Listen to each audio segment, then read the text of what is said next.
Hey everybody, good morning. Thanks so much for joining us. This is Harriet Kamek with Down to Earth. It's a show in which we talk about the issues that matter. And today on our show, Wednesday, I think it's still Wednesday, January 15th, 2020. I'm still getting used to saying 2020 because I don't know how many of us remember Barbara Walters saying this is 2020, right? But it's a new day. It's 15 days into the new year, and I don't know about you, but I have a lot to do this year, and I feel like I am procrastinating, and I'm going to pray that procrastination demon off of me, because I just watched an interview with Tyler Perry on CBS, and I was very impressed that he wrote a whole feature film in 5 days. He filmed a whole feature film in 5 days, and he says the industry standard is 7. He got it down to 5. So they asked him, how long did it take you to write the script? And he said a day and a half. And everybody sitting at the interview table they were all surprised. And he said, look, I didn't come up in the Hollywood system, so I don't know their process. I only know my way. I did it in a day and a half. So I'm praying for a Tyler Perry-like spirit to get me finish my book. Pray for me, that procrastination demon just taking me over, telling me, wait, it's been 3 years. I woke up and it's 2020 and it's been 3 years. Right? So help me, Lord, help me. So today on our show, I have something to talk about. And it's something that I invite your comments on, that I think is affecting all of us. We all know somebody for whom this is relevant and for whom this is applicable. Someone to whom this resonates, someone who has either experienced it themselves or knows someone or a community that has been impacted by this. We're calling it Americans Are Dying of Despair. And a few weeks ago we did a similar show in which we talked about how people in certain communities were literally dying from preventable illnesses and dying from preventable situations. But at the time, I didn't delve deeply into the reasons why. I wanted to do more research to see what were the causes. I knew it was economic, but I wanted to be able to put it together in such a way that we all can relate to why this is happening. And I want to tell you and preface this is not a political commentary. This is a commentary on something that is socially happening within our country that we need to pay attention to. This is part of what makes us America, and these are Americans, and they are suffering and they're dying because they're filled with gloom. This didn't just start 10 years ago. This has been going on for half a century, but as usual, we're asleep at the switch. For those who are affluent, they don't see it, so it's kind of like they don't see it. The economy is doing great. The stock market is high. So hedge fund managers and people who work on Wall Street don't see a problem until they go back home to the small towns where they come from. And then they might be like, what happened to so-and-so? Oh, okay. And then they head right back into their affluent lifestyles, right? Politicians are asleep at the switch. They're so busy lip syncing and focused on having political battles that they're not paying attention to what is going on with the people. They're bawling, those who can fly on private jets. They're bawling like crazy. Their lavish lifestyles played out. And when it comes time for a vote, they come and palm everybody and fist bump everybody. But then they do nothing about changing the fiscal and public policies that have created this mess in our country. So let me put it into perspective for you. I read a report, as usual. I make sure that my reports, the reporting that I read from and that I glean my stories from are credible, so that you yourself can go read them and find the same facts, that you're exposed to the same information that I am. So it's not something hidden, right? It's something that we all can find if we want to. And it's something that hits close to home for me, and it's something that I'm aware of. Yesterday I had to go pay my taxes on land, right? And Typically I don't do that. I paid through the website, but I had to go in yesterday, and I kid you not, I can totally relate to the story about deaths of despair. The look on people's faces when they couldn't afford to pay the taxes that could prevent foreclosure on their property because they simply could not afford it. One man said he doesn't work, he can't find work for whatever reason. He didn't explain why he couldn't find work, right? And his property was in imminent foreclosure status. And it was just the despair that was in the room was palpable. The look on people's faces where you could tell they have given up. Their lives are worth nothing, they're valueless, and they don't feel as if they're valued. There was one touching part of it where a grandmother needed to pay her taxes, but she said, I can't pay it all off because my great-granddaughter needs some money from me because she's in college and she needs to pay her enrollment fee. And I promised her I would do it, so I can't pay it all off today, but I'll come back next month. And everyone could relate to that. Her great-granddaughter, right? And so many seniors who have worked all their lives and who now are taxed beyond the brink, especially in Detroit, and I suspect in other communities around the country. They're literally being taxed out of their homes. You got to realize that this is public policy. This is called redlining that created the problem in the first place. So now that gentrification is imminent and upon most communities, what is happening is that people are being taxed out of their homes. Taxes are so high. When you look at some properties in Detroit, the value is $10,000, but they're paying $1,500, $1,700, or $1,800 for taxes. Unbelievable. The property is valued at $10,000. Frankly, if the Detroit Land Bank is telling the truth, they're actually, when they foreclose on the home, they're actually selling it for $500. But you're paying, so the real value is $500, but you're paying taxes of $2,400 per year. You're talking about the hardest hit areas after the economic downturn. Now, I'm going to tell you the honest truth. This didn't just start happening. This began happening half a century ago. It was slow and slow and slow. It started happening in small towns across the country, especially in the Rust Belt, so the areas of the Midwest, the upper Midwest, and some parts of the South, the upper South.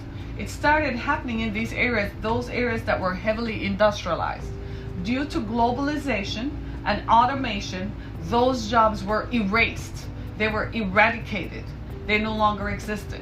What it caused, after people lost their jobs, they lost their income. They can't pay for a car. They can't pay for a home. In a matter of 6 months, after a job loss, you've lost everything. You lost the home, you've lost your income, and then guess what else you've lost? Take a wild guess. What else have you lost? You lost your family. So now people are having to adjust to a new way of life. Guess what happens? People now have gloom. They turn to the three common things. What? Drugs and alcohol. Drugs and alcohol, which in turn makes people feel even worse, so they turn to suicide. Do you remember after the economic downturn, we saw an uptick in family homicide? Remember? Where people would kill their families and then kill themselves. They called it suicide homicide. Homicide by suicide. Remember that? People became so despondent and so filled with despair. They couldn't afford to stay in their homes after a job loss, couldn't maintain the lifestyle. They killed themselves. Well, that is what is happening. That's why we call it deaths of despair, because it's preventable. It's preventable from a politician's perspective. Right now, if you were to turn your TV screens on, there's this whole drama being played out in Washington by rich people. They're all rich. The politicians are all rich. They've all been earning more than 6 figures for more than 20, 30 years, plus the kickbacks, plus everything else that they make. The politicians are all rich. They're the perpetrators and the creators of public policy that have contributed to job losses for most Americans. We're talking about working class Americans. And working class Americans are typically defined as people without college degrees. They're struggling. Let me help you out a little bit. In half a century, if the inflation rate, if the minimum wage had kept pace with inflation, guess what would have happened? The minimum wage would have been what? $22 an hour. Instead, what is the federal minimum wage? $7.25 an hour. No, can I just ask you a question? Who can live off $7.20? It's an insult to expect people to go to work for $7.25 an hour. So what we have done is created an America that no longer exists. We have created an America where people don't have anything. There's someone is calling me and they hung up, right? We've created an America that does not exist. We've created an America that it used to be okay, but now it's not. What made America great was the fact that you could come from the working class and still live decently. That America has evaporated. We have created an America where it's either you're rich or you're poor. There's no middle. Yet you hear politicians pontificate all day and postulate all day about helping the middle class. And you and I are what middle class? There are only two classes: the affluent and the indigent. That's it. Everybody else is struggling, living off credit card, living on debt, so indebted that you don't know where to find yourselves, right? Let me give you some pointers that I want you to keep in mind, right? Here are some contributing factors. Homelessness and suicide. I want you to listen very carefully. The suicide rate is higher than it has been since World War II. We need to look at that. 1 child in 7 is living with a parent suffering from substance abuse. We need to get close to that. A baby born every 15 minutes in America today has been exposed prenatally to opioids, right? Life expectancy has fallen for 3 successive years in a row for the first time in a century due to deaths of despair. Life expectancy has fallen 3 years in a row due to deaths of despair. And this is all due to this economic crisis. Lost jobs, broken families led to gloom, failed economic policies, right? So the struggle is what has kept working class Americans and has caused them to die from deaths of despair. This suffering is invisible to affluent Americans because, frankly, the economy stopped working for working class Americans. But affluent Americans would know because affluent Americans are interested in the stock market. And you hear that every day. The stock market is high. And the guy out there earning $15 an hour is like, what are you talking about? The stock market is high means something to Donald Trump and Nancy Pelosi and Adam Schiff and all them other boys, right? Doesn't mean anything to working class Americans, not to the folks I saw at the tax office downtown Detroit yesterday. You couldn't tell those folks the stock market was high. Those were people who were robbing Peter to pay Paul so that they could stay in their home as a result of public policies that failed them.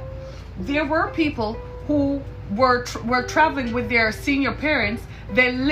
They had to move back home to live with a parent and a grandparent because they lost a job, can't find a job, and had to move back home. So now they're companion to an elderly parent who is hanging on for dear life because they're ill, they're elderly, they're almost incapacitated. But if they die, what would happen to their descendants? Because their descendants could not sustain it. I kid you not.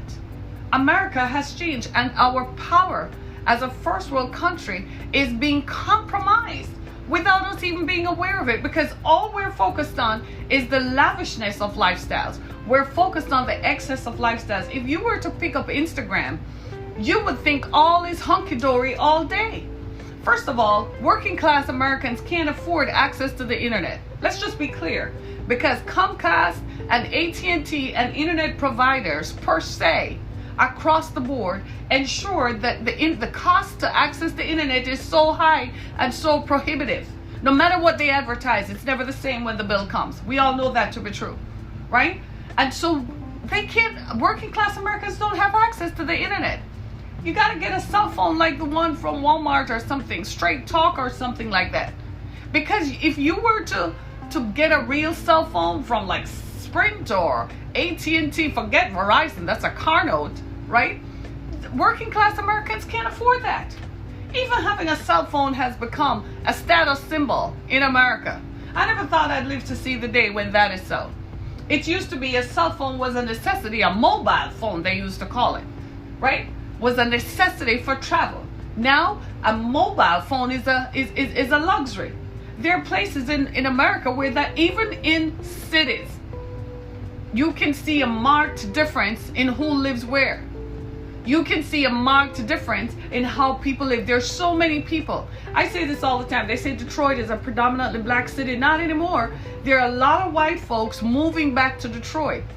Yesterday when I was at the tax office, it's like about the third time in about 3 years that I've gone downtown to the tax office, and I have seen and heard stories from white people who say their ancestors, grandma left them a property and now they are living in it. There were so many people yesterday. You could tell they were just waiting to get out of there, to go back home to gloom, because there was nothing, no hope. There is no hope. Public policy has failed us. It's one thing to say, well, you can have hope, and hope is all that you have. But when it hits, when the going gets tough, and the pedal hits the metal, you gotta ask, where is this going? You have to really ask when the jobs have disappeared. Recently, we saw this lived out in real time. I think it was last fall of 2018 into March of 2019, when General Motors announced that it was closing a plant in an industrialized section of Ohio that traditionally was an industrial town. And when they did the news reporting, they made the comment and they forecasted what would happen in that town when GM pulled out. Doom and gloom all day. All the little mom and pop businesses that existed because of the people who worked at the plant would be gone. What about the people who work for the plant? They too would be gone. Their homes, they couldn't sustain paying a mortgage or paying rent for that matter. People start drinking. They start taking drugs. They start cooking meth. And then when that doesn't take them out, they just commit suicide. Sometimes people drink themselves into oblivion. They drink themselves until their bodies literally give out from suicide because there is no hope. Meanwhile, you go to DC and you would never know that the America that exists in rural Ohio is the same America that you see in DC and down Wall Street and Fifth Avenue in New York. You would never believe. Affluence reigns. People trade in their cars every 2-3 years. They're eating high on the hog, sipping mimosas for breakfast, living the life of Riley, then gather a news conference and come before the news conference and tell people they're working for the American people. Which ones? The affluent ones who are dependent on the stock market, or the ones who are dying from deaths of despair? You all see that I'm not a fan of politicians. You can see that now. I'm not going to be favored by politicians because they suck. Because meanwhile, while they're lip syncing and while they're high rolling, because make no mistake about it, Nancy Pelosi does not fly coach. She flies private jet. Most politicians, they fly private. They fly coach when we catch up with them. But they have friends and lobbies and people who lobby, whom they help to get policies passed, who give them a ride on their private jets. Some of them have the nerve, their associates post pictures on social media. I was just on such and such a private jet with Representative blah, blah, blah, heading to Washington, D.C. And you're like, so that's where my tax dollars are going, huh? So when I voted for you, that's what you were going to do? Meanwhile, people are dying from what I call preventable situations. If I were you, it's time to take stock. It's time to really start asking questions and ask, where are we going as a nation? Yesterday we did a show on debtors' prisons in Louisiana. The fact that debtors in Louisiana, that means poor people who can't pay their debts, are going to jail as a result of Jim Crow laws that have resurfaced, that are being perpetuated and implemented and executed by rogue judges who feel that they are still carrying a grudge by their ancestors for 100 years ago because slavery went out of business. So they're using another form of slavery. And those same judges have friends who are representatives and senators from the poorest state in the nation who are in DC, who last night were sipping mimosas, sipping champagne, and eating filet mignon, while people were working for private employers. Now, you got to understand, the people in debtors' prisons, they are not working for the state. They're working for private employers. That means capitalism. That means people who own businesses. And you wonder why people are offing themselves. You wonder why they're so... You remember when people started dying of suicide? The media went crazy when Robin Williams killed himself and when Kate Spade killed themselves, because the media, you've got to understand, are affluent people. Those people, talking heads you see on TV, they're not poor. They're rich. They have huge contracts with a lot of money. And they continue to perpetuate and repeat the stories that the media, the power elites behind the media want them to say. So they're not gonna, when they saw Robin Williams and Kate Spade dying and Anthony Bourdain dying from suicide, they didn't want that to be a death of despair or a death of gloom. No, they were trying to understand why that would happen. Despair. Suicide and death is no respecter of persons. It is what it is. It afflicts everyone, anytime. Anyone, anytime. It just happened to afflict them. Right? So what happens is, when people are confronted with their realities and the realities of their lives, what are they supposed to do, my friends? You tell me. What are people supposed to do? Like the people whom I saw yesterday. I feel kind of passionate about it because I was asking the question, I even asked, I said, well, what are the provisions in place? They do have some programs in place, but first you have to get downtown. Most of these people don't have transportation. So they're going to have to find a way to get downtown. And what we need to understand is that what has happened to people now is that they've given up. So they're not even trying anymore because they spent so many years trying and nothing worked. And now you're still asking them to continue to try. They have given up. So you say to yourself, well, they could go work a job at McDonald's at $7 an hour. Help me to understand. McDonald's does not give anybody 40 hours per week. They would not stay in business. They're not in business to help anybody. They're in business to make as much money as they can make. And keeping somebody for 40 hours per week is not conducive to that. So when you tell people go work a job, start somewhere, you're literally condemning people to a way of life. We got to understand as a country and as a society that everybody's not going to go to college. This is why in some parts of the world they make higher education affordable. Across the board, it's affordable. So if someone chooses to, they can go to college. Here in America, we're now making higher education unaffordable, inaccessible to most people.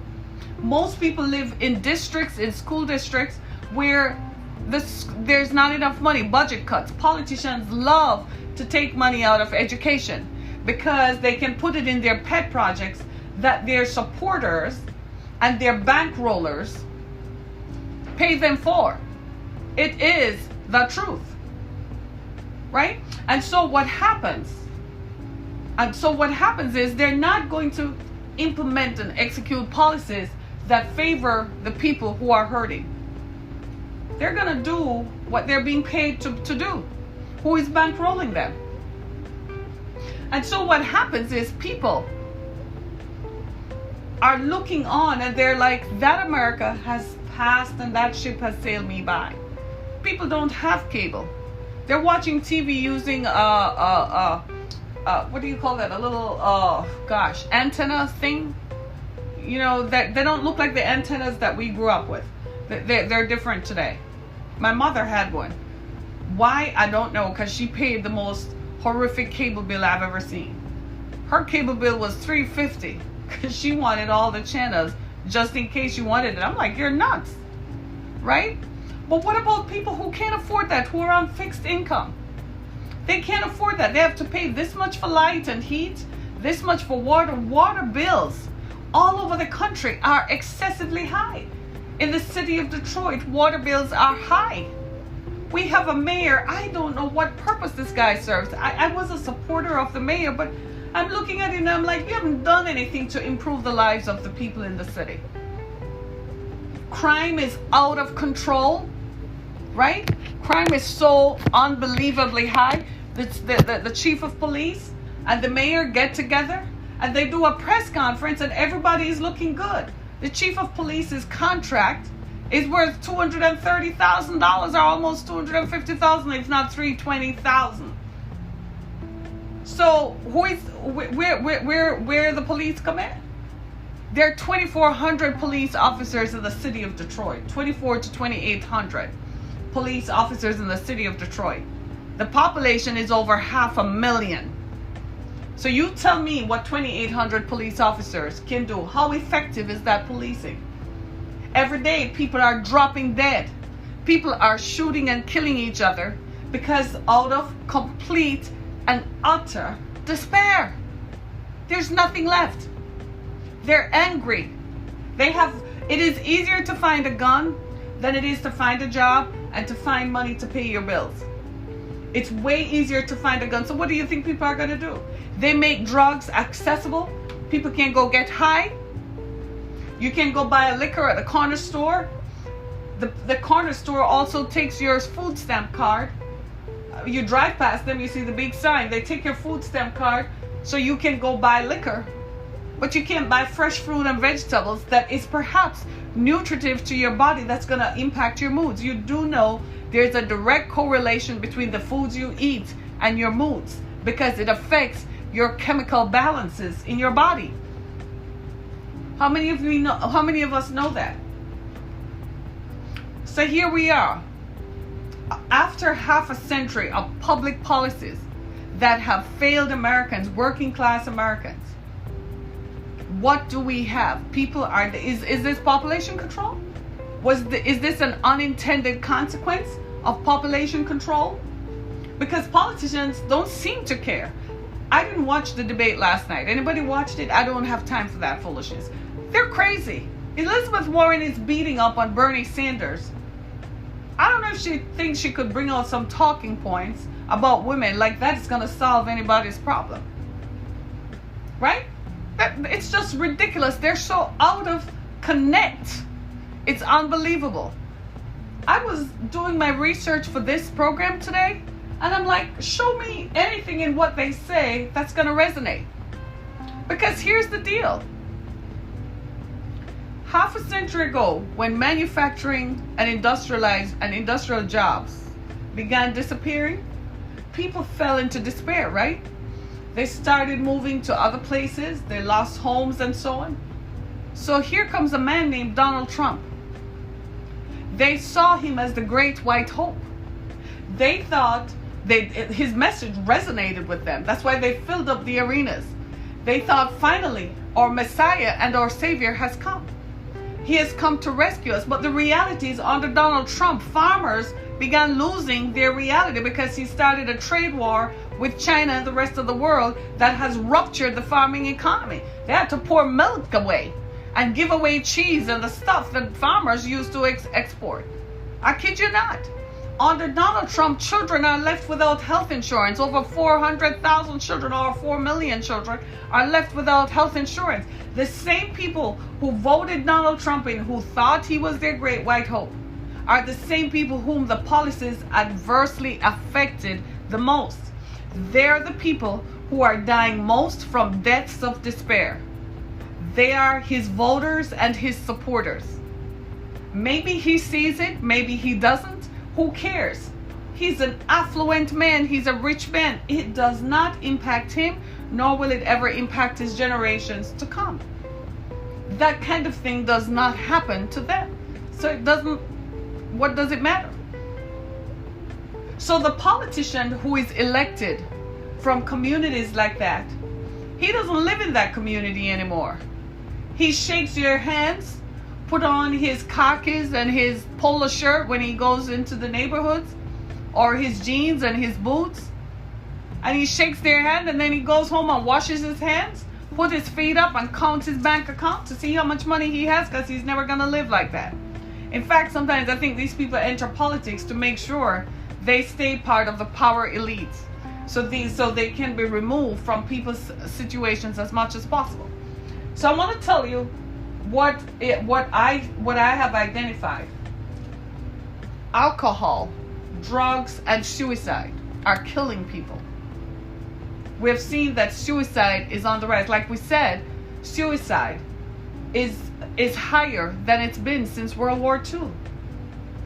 People are killing themselves simply because they have given up. They have given up because public policy has failed us. Public policy, executed and implemented by politicians, have robbed people of their livelihoods. I think most of us have underestimated the impact of losing a job. When people lose a job, they have lost their way. Have you ever heard that term, the girl has lost her way? Well, in this case, it means they have lost their livelihood. They don't have a grip on the reality anymore. This is why when Donald Trump was campaigning, the survivors of the economic collapse that has been going on for over half a century, they filled his studio. They filled his spaces because he was going to bring America back, and he campaigned on that. That's why the message resonated with them so well. He's going to make America great again. In their minds, he was going to make their communities great again. They would get jobs that would enable them to stay in their communities, and they wouldn't be subjected to drug. But you go and interview those people today, I don't know who they're going to vote for this year, but many of them are in the same position. In fact, they're worse off because the trade wars have impacted the most vulnerable the most. Do you think the executives of General Motors are troubled? No, because their compensation packages have left them affluent for the rest of their lives.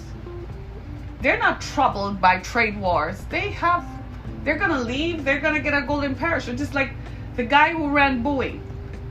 Y'all saw that this week.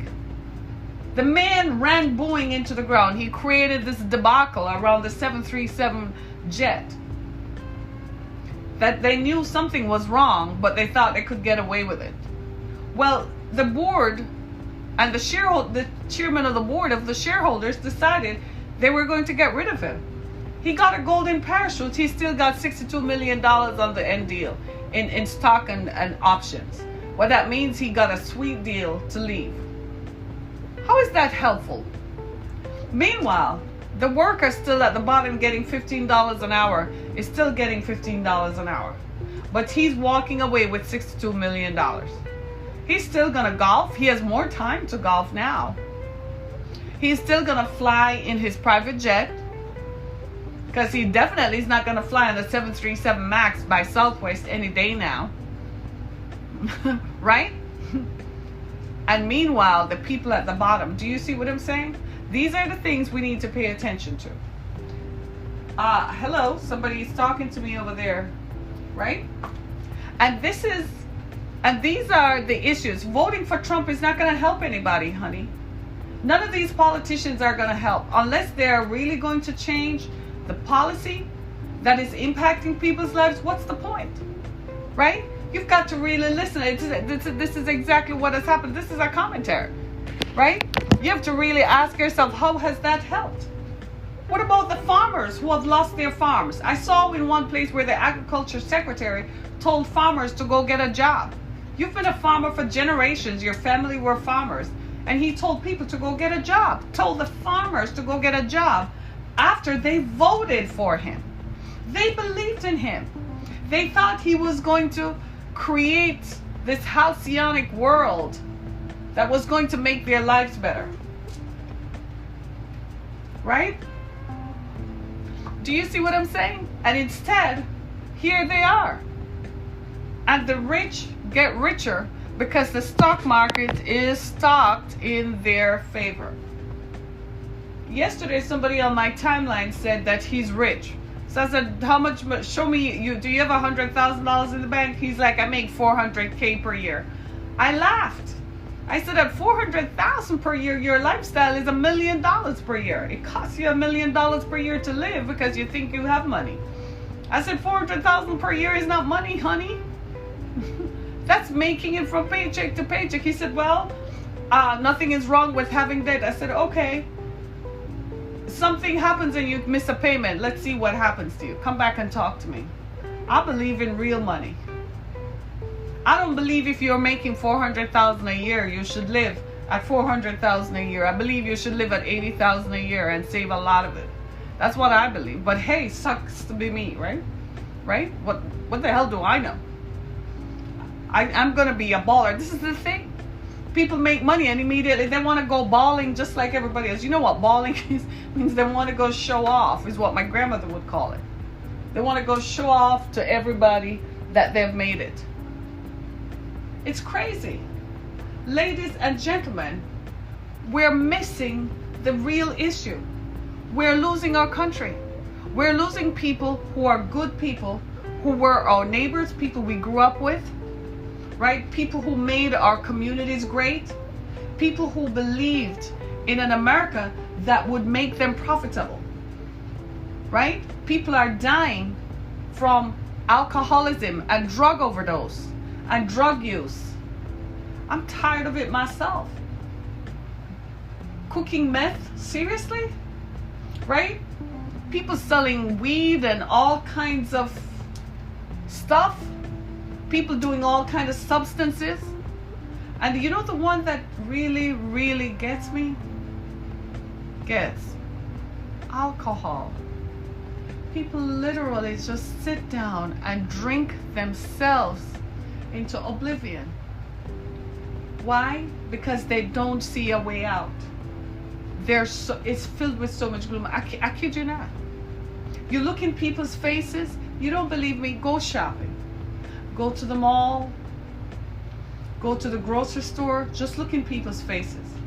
Yesterday, as I was walking out of the tax office, there was a senior who was sitting right there, and I didn't realize that I wasn't smiling either, because everyone else I encountered was not smiling. So apparently the smile wore off my face, right? But there was a senior who looked like somebody's grandma, right? And she was smiling, so I didn't have a choice. I found myself smiling back. And she said, "Happy New Year, dear." And I said, "Ma'am, Happy New Year to you." And I said to myself, I just realized that everybody whom I walked away from was not smiling, because what it took for them to pay their property taxes, to stay in their homes, they had to rob Peter to pay Paul. And I know, unless you are seriously affluent, you may not be able to relate to this. So don't pretend. I don't like people who pretend, because this is impacting America's working class. Again, working class as defined as people without college degrees, right? They are dying. It's a whole group of people. If you catch a politician on the campaign trail this year, if you are lucky enough to get close enough to a politician, or let's just say you have access to the internet and you can reach them on their Facebook page, just ask them about working class Americans. They don't talk about working class Americans. They talk about the middle class. You have to ask them, where is the middle class? Because most people earn minimum wage. Employers are fighting to make sure that people don't get $15 an hour, $20 an hour.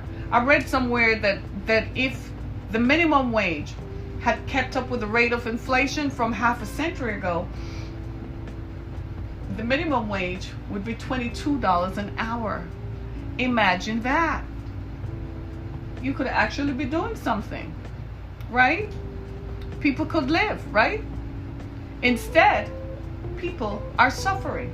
I'm serious, Raven. People are suffering. Real people like you and I. People whom we know. People whom we encounter. People whom we see.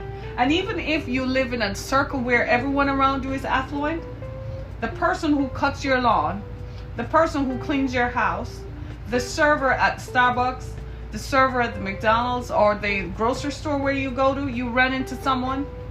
Can you just say, how you doing? Just smile. It will break the yoke of despair. Just say, hey, how's it going? Smile with someone. Just say, hey, how you doing? Just inquire. Because that person, you could actually make the difference. Because that person is probably contemplating suicide. They're probably contemplating how they're gonna die. That if they go home and just drink, it will just end us all. It takes a very strong person to come back after hit after hit after hit. There's nothing like losing a job and getting up to go apply and apply and apply and can't get a job. Can you imagine somebody who has a family in the Rust Belt, like in that town where GM closed the plant? They don't have any jobs. They got a severance package that lasted maybe 3 to 6 months, right? That 6 months is over. Guess what? Your mortgage rate was calculated based on your credit score and your income. So your mortgage still needs to be paid long after the severance package is over. Can you imagine what's happening in that small town? Can you imagine how people are feeling? What would you do if it were you? How would you feel? If you feel something coming off me right now, it's a wave of compassion for people who feel that they're desperately without hope. What about people who are living and people who got out of jail because of some drug use, because that's inevitable, right? They may have been arrested more than once for alcohol, for drinking and acting out because of the economics, or drug use because they're trying to numb it out. Then they get out of jail. Now they have the double whammy. Can't get a job because of a criminal record. Can't get any kind of help. Can't rent somewhere to live. And people have to sit there every day and look at themselves in the mirror and tell themselves to get up again, day after day. If you're feeling anything off of me, is my desire to change this. And it is my hope that somebody will be filled with hope. Having outlined all of this, how working class Americans are dying, deaths of despair, they're literally dying of despair. Having uncovered this, I'm going to ask you now, what can you do to help? Well, you know what? Start holding politicians accountable. Even if it doesn't apply to you. So you're affluent. Chances are the politician can look at you wherever he encounters you and he can tell how much you're earning and what your vote is worth. Ask them, what are you doing for working class Americans who are dying from despair, alcoholism and drug overdose? What are you going to do to ensure that the 400,000 children who were left off health insurance have access to good health care? What are you going to do about the plants that the towns where manufacturers left and others left? What are you going to do about debtors' prisons in Mississippi? America is falling into the abyss. We're looking more like the rest of the world than the utopia that we were. We used to be the city on a hill where people from all over the world felt like, if I get to America, I can make it. Now we're looking like the places where they're running from. Because if they get caught up in the cycle of poverty, they end up in a worse space, because now we are no longer people with compassion. We have businesses, we employ people, and we pay them below minimum wage. We pay them just enough to live. We don't pay them enough for them to sustain a life, because we want to keep rolling and balling on the French Riviera and the Italian Riviera and go show off. that I can buy a Tesla and I have a butler. That's where we are. We don't think about the next person. CEOs go into companies and they become rapacious capitalists, where they take over companies and they abandon folks and leave people. That's the reality that we are. Politicians lip sync. Notice I said lip sync. Their lips are moving, but their fingers are not the pen of a ready writer. Their fingers don't sign policies that enable people and empower people and uplift people. But their lips say all the things that you want to hear. But when it comes time for execution, they're missing in action.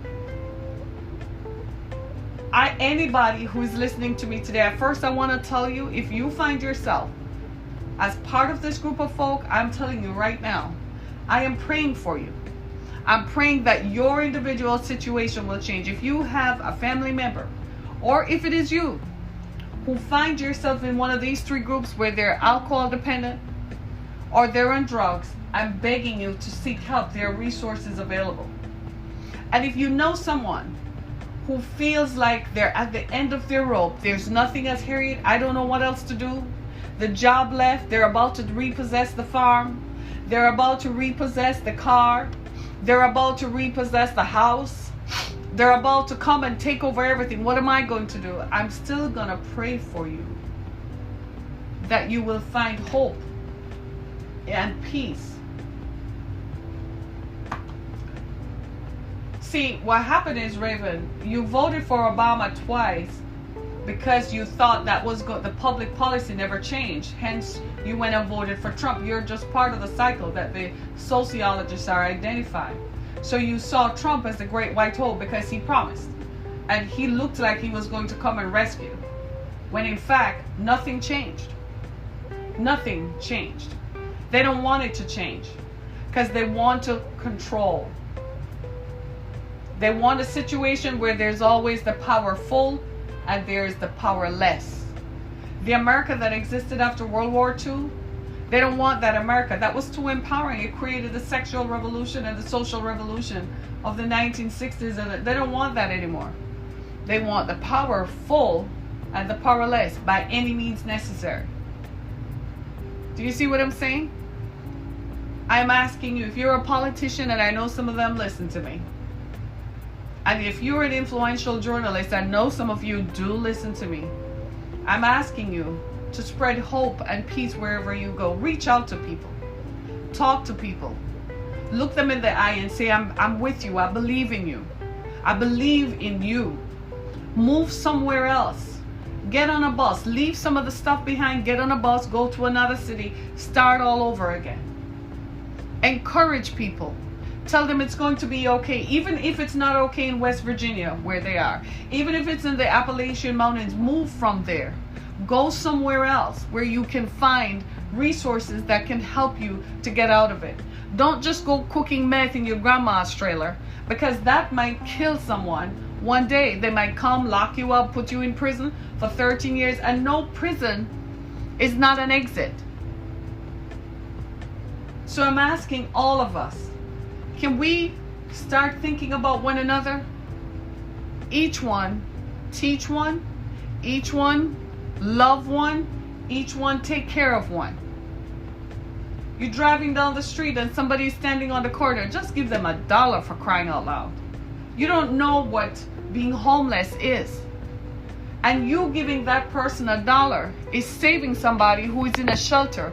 You're probably going to give them food for the day. Doesn't matter if they're there tomorrow. It only means that that's their only hope. You don't have to engage them in conversation, but you can call 911 and tell 911 send some help to them. Each one, teach one. And if you're affluent enough, go down to the city and tell them, I'm going to give $10,000, and you find people whose property taxes that you can pay off.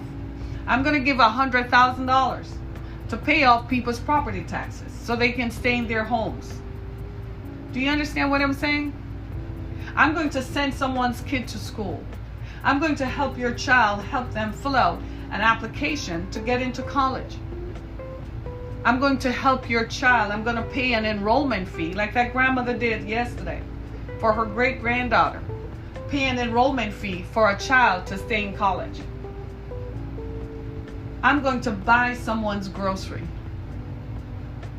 Not just give them from a soup kitchen, but I'm going to buy someone's grocery right today. You may not be able to do it every week, but right now I can pay that grocery bill. How much is their bill? $80? I can pay for that.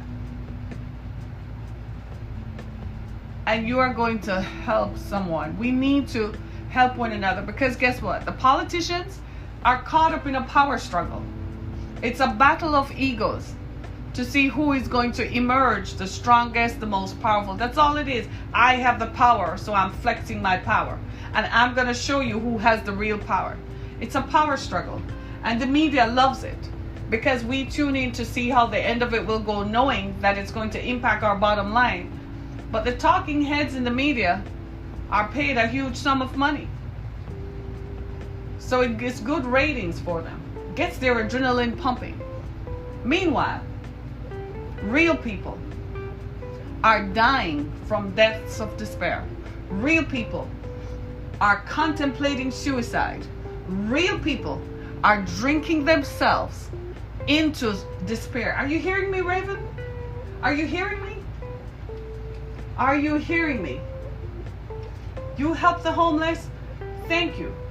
Continue to, would you? Please? Right? My girl Raven is over here. I know tears are streaming down her face. I know she's listening. And thank you for your support. But do you hear what I'm saying, folks? Love one another. Take care of each other. Put a smile on your face. When you go through your Facebook timeline, sometimes it's just filled with people pouring their hearts out. And some people are so rash. Facebook, social media is not a place for you to advertise your problems. Keep it social. Would you please? I'm like, shut up. Sometimes that's all they can do is talk. That's all the excuse they have and the access they have. Be kind to people, right? Right? Politicians, yeah, probably get, honey, compared to what he really has, probably came out of a fund. That's not how that really works. It wasn't his personal money. It was money from the government that has already been set aside. Probably money from VOCA funds, to be honest with you. Right? Love one another. Help one another. And in these small towns across America, and even in big cities, Detroit is the biggest, is the poorest big city in the United States. Can you believe that? I'm not going to get a whole lot of support right now because it's a tough subject. But I want all of us to wrap our hearts around the idea that this is our country. This is the greatest country. Anywhere else you go in the world, this is the one country you want to come to. We want to keep it that way. We want to continue to make America great. We want to continue to build up America so that America will always be the city on a shining hill for the people who live here, and for other people to see that this is the best example of what it means to be humanitarian. Right? Right? We'll talk about that off air, right? But I want us to focus on the fact that there's still people who need our help. Americans, working class Americans, are dying from deaths of despair. It's real. The struggle is real, y'all. The struggle is real. I send my prayers and my warmest well wishes to anybody who is out there contemplating suicide. There's a suicide helpline. If you know somebody struggling with substance abuse, there are resources available in your community everywhere for folks to reach out to and get some help. Get some help. I know it's tough. I've been there. I have lost jobs. I lost my job when my oldest daughter, the same year she was going to college, Raven, I lost my job. She's due to go to college in August. I lost my job in April. My savings dried up in less than a year. People were saying, well, where's the money? I mean, you still have to pay living expenses, so where was the money going to be? You have to use your savings, right?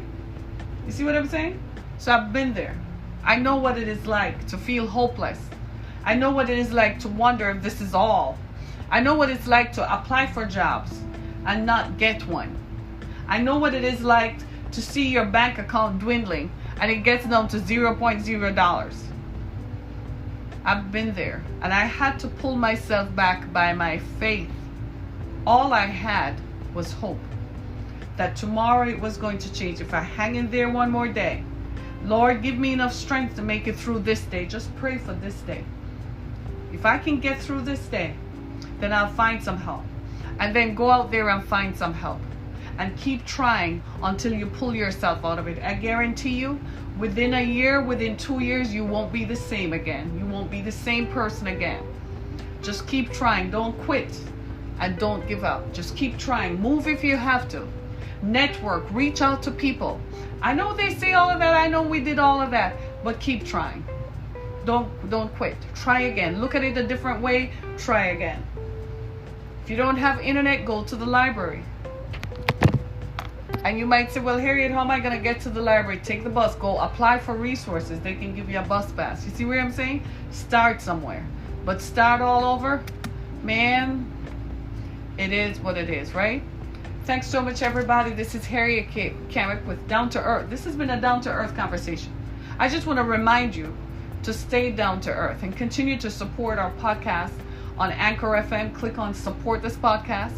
We do need your support, right? And also continue to listen to us. Share this program because it has empowered you and helped you. Share this message with someone else.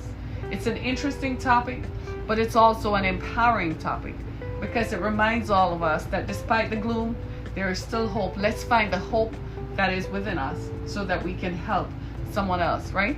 Thanks so much, everybody. This is Harriet Kamick with Down to Earth. Come back and join me tomorrow. Be blessed. Enjoy your day. It's Wednesday. Oh, anybody wearing pink? I didn't wear pink today. Sucks. Be blessed, everybody.